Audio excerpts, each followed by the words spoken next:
were in the bluestone business for 8-9 years. That was right before the market turned down for the worse.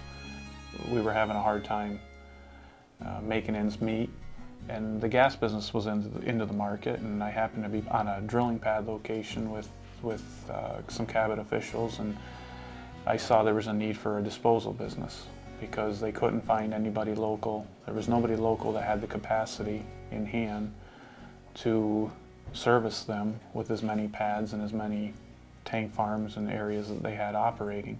We did some research, and with the way everything was, there was a lot of companies that were for sale. Went out on a limb and purchased a business, a roll-off company with one 1995 Ford truck, hook truck, and 11 15-yard roll-off cans. So they gave us a shot, and I started ordering cans. 15 led to 25 and continued to grow. After we got more familiar with more people in Cabot, there was a need for rock hauling. And I had a lot of trucks sitting through the bluestone business. So we took those trucks and either converted them or purchased new ones to try to satisfy the gas needs with the pads. Within a 6-month period, we went from 0 dump trucks to 14 dump trucks, tri-axle dump trucks that were operating. Cabot was good enough to give us the opportunity to start doing drill cuttings to where we could solidify them onto location and then transport them with our trucks and then dispose of them with the disposal business, which all went hand in hand. The sawmill has helped out a lot because the sawdust we make we're using as a drying agent for the drill cuttings. So we're selling all of our sawdust now, a product that you never really could sell. We also are taking our low-grade lumber, our lowest price material that our grade customers don't want, and we're building matting for all the rigs. And the matting is overlaying the plastic that the companies are using on the rig sites for containment. We just invested $600,000 into a rail facility. We're going to hire an extra 6 to 8 people just to operate that facility, in addition to the bluestone, the sawmill, the transportation, or the disposal business. I mean, it's a whole nother venture that we're doing.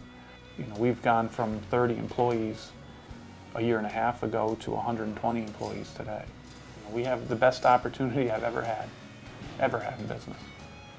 And we're not taking advantage of them. We're not getting quick money. We're not getting paid to do anything we're not supposed to be doing. We're just getting up every day and going to work. And that's all we want. Because before, there were days you got up, you didn't know what you were going to do.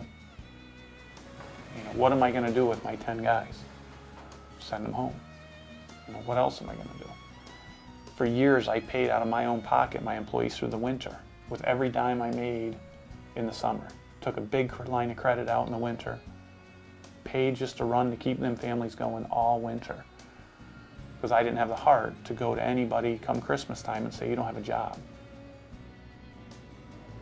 Our family, the Lindy family, has been in construction and mining for over 50 years.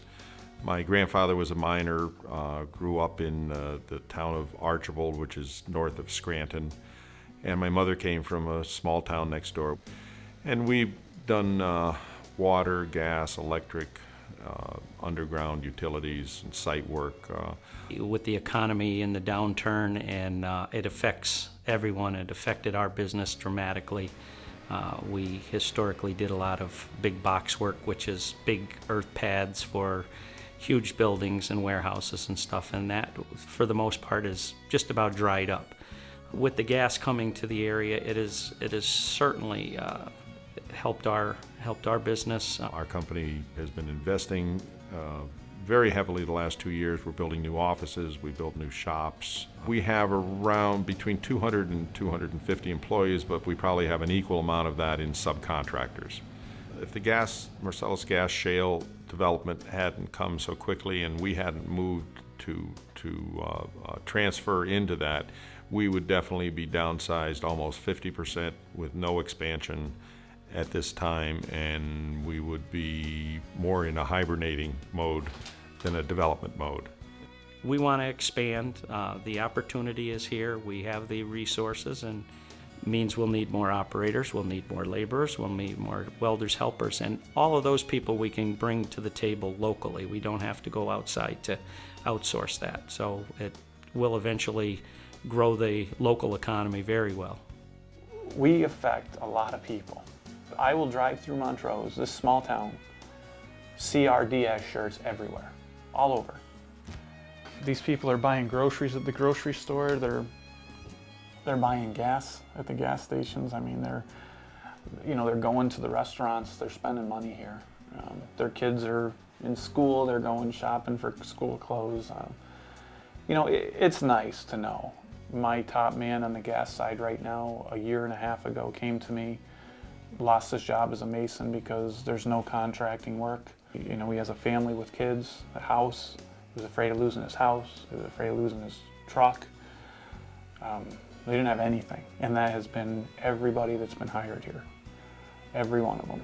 This industry is going to grow. It's going to get better. It's not going to, in my opinion, destroy the environment. And I think it's going to be a good economic boom for this whole area, not just northeastern Pennsylvania, but it's going to trickle down into, tax payments and all the other stuff that goes with it. There's residual is going to be huge from it.